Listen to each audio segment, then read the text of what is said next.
Hey everybody, today we will talk about how to fix or how to solve the problem of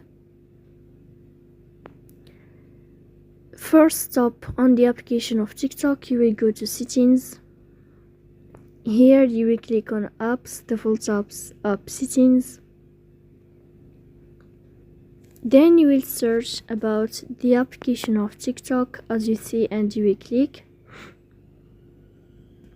Here in this page of app info, you will click on Forcestop and you will click OK. Here you will enter to the window of storage.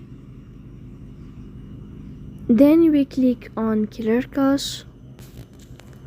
Here you can turn off your Wi-Fi and you can turn on your Wi-Fi again to fix that problem. So please don't forget to support us by like and subscribe.